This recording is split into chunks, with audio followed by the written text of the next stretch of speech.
स्वागत है आप सभी का फैक्ट टेक्सा के एक नए वीडियो में। और ये वीडियो विशेष करके उन स्टूडेंट्स के लिए है जिन्होंने यूपी स्कॉलरशिप 2024-25 का फॉर्म फिलअप किया हुआ है और फॉर्म के करंट स्टेटस में उनको गड़बड़ी दिख रही है और उन्होंने अभी तक उस पर कोई कार्रवाई नहीं की है, ना ही कॉलेज में एप्लीकेशन सबमिट किया है, ना ही कोई काम किया है।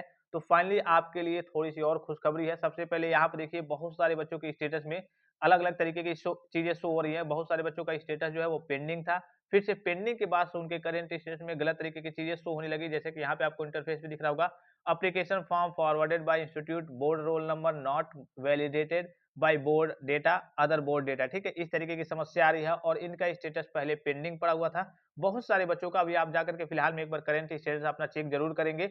बहुत सारे बच्चों का जो status pending at district scholarship committee पड़ा हुआ था करंट स्टेटस में, उनके स्टेटस में इस प्रकार की समस्या आ रही है। तो सबसे पहले हम बात कर लेते हैं जिन बच्चों ने अभी तक कल की करेक्शन वगैरह नहीं कराया है और मान लीजिए कि आपके भी करंट स्टेटस में गलत तरीके की चीजें शो हो रही हैं और आपका पूरा डेटा सही है, तो आपको क्या करना है। और वाकई में अगर आपका गलत डेटा था तो आपको क्या करना है। मान लीजिए कि आपका सपोज कीजिए कि आपका मार्क्स मिसमैच आ रहा है या फिर कोई समस्या और आ रही है, ठीक है, तो इसके लिए आपको रिजल्ट की फोटो कॉपी वगैरह और जो आपका स्टेटस है उसकी फोटो कॉपी वगैरह कॉलेज में सबमिट करना था। इस बार आप सभी स्टूडेंट्स को मालूम है कि जो करेक्शन का पोर्टल है वो कुछ बच्चों के लिए, जनरल के बच्चों के लिए जैसे खोला गया था, उसमें भी कुछ कोर्स और कुछ तरीके बच्चों के लिए ओपन हुआ था। बहुत सारे बच्चों का ओपन नहीं हुआ था, तो मैंने आपको बताया था और विभाग के द्वारा भी अपडेट आई थी कि आपको क्या करना है। कॉलेज से, कॉलेज के पास सारे ऑप्शन अवेलेबल है, कॉलेज लेवल पे आपका पोर्टल ओपन हुआ है, वहां से जाकर के सारी चीजों को ठीक करा लेना है। जो भी आपका मिसमैच दिखा रहा है, जो भी आपकी ओर से गलती है, उसको जाकर के सही करा लेना है।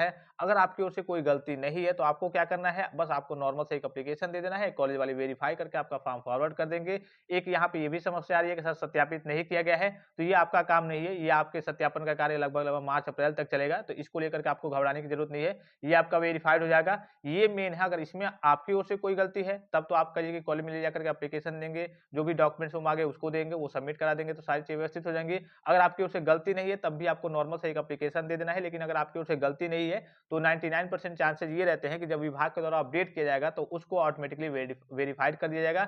लेकिन अगर आपका सस्पेक्ट लिस्ट में नाम आ गया है तो ये आपका दायित्व बनता है, आपकी जिम्मेदारी है कि अगर आपका सस्पेक्ट लिस्ट में नाम आ गया है तो कम से कम कॉलेज में आपको एक एप्लीकेशन और जो भी वो डॉक्यूमेंट्स मांगे, जिस हिसाब से मिसमैच की समस्या दिखा रही है। जैसे मान लीजिए कि रिजल्ट मिसमैच की समस्या दिखा रही है कि हम मार्क्स मिसमैच है और आपके मार्क्स मिसमैच है ही नहीं, तो आप रिजल्ट अपना दिखा देंगे, वहां पे प्रूफ के तौर पे एप्लीकेशन लिख देंगे कि हाँ भाई मेरे में मिसमैच है ही नहीं, फिर भी करंट स्टेटस में मिसमैच दिखा रहा है। वो जब आपका एप्लीकेशन कॉलेज से डीडब्ल्यू लेवल पे फॉरवर्ड होगा तो उस पे देखा जाएगा, वहां देखा जाएगा कि हाँ वाकई में बच्चे का सब चीज सही है, फिर भी करंट स्टेट में गलत तरीके की स्थिति हो रही है, तो आपका फॉर्म क्या कर दिया जाएगा, verified recommended by district scholarship committee कर दिया जाएगा। तो इस तरीके की चीजें बहुत सारे बच्चों को कहिए कि सामने शो हो रही है। बहुत सारे बच्चों का गलत तरीके से स्टेटस वगैरह शो हो रहा है, बहुत सारे बच्चों का सस्पेक्ट लिस्ट में नाम आया है, कुछ बच्चों का नहीं आया है, उनका भी गलत तरीके से शो हो रहा है। तो सभी बच्चों को नॉर्मल, अब जिनका सस्पेक्ट लिस्ट में नाम नहीं आया है तो उनका जो है 99% मैंने आपको बताया कि चांसेस रहते हैं कि ऑटोमेटिकली आपका वेरीफाइड कर दिया जाएगा, क्योंकि ना ही आपका सस्पेक्ट लिस्ट में नाम आया है। हो सकता है बहुत सारे ग्लिच के चलते, पिछली बार भी वेबसाइट में समस्या थी, सर्वर एरर के चलते, ग्लिच के चलते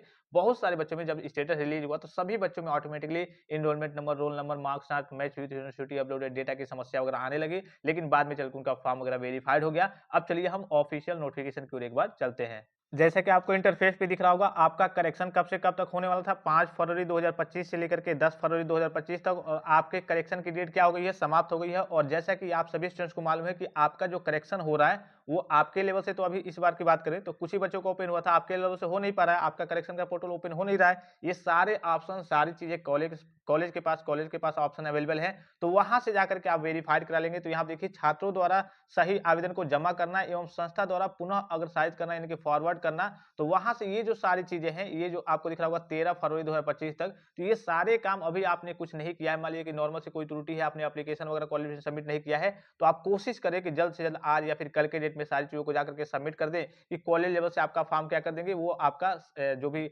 डेटा है गलत है उसको सही करके वेरीफाई करके फॉरवर्ड कर देंगे। ठीक है, ये फॉरवर्ड करने की जो डेट है वो 13 फरवरी 2025 तक है। तो इससे पहले आप जाकर के कॉलेज में, अगर जो बच्चे अभी तक कुछ काम नहीं किए हैं अपने करेक्शन को लेकर के, उनके करेंट स्टेटस में गड़बड़ी है, उनका डेटा वगैरह सस्पेक्ट है, तो 13 फरवरी से पहले, यानी कि आज या फिर कल के डेट में जाकर के जल्द से जल्द अपने फॉर्म के ऊपर, वहां पे अपने फॉर्म से संबंधित एक एप्लीकेशन अगर वहां पे दे देंगे। तो आई होप कि ये वीडियो आपको इन्फॉर्मेटिव लगा होगा। जितने भी बच्चे अभी तक नहीं गए हैं कॉलेज में, एक बार जरूर तत्काल प्रभाव से जाकर के कांटेक्ट कर लें। फिलहाल इस वीडियो में इतना ही, इजाजत दीजिए। धन्यवाद, थैंक्स फॉर वॉचिंग। मिलते हैं नेक्स्ट वीडियो में।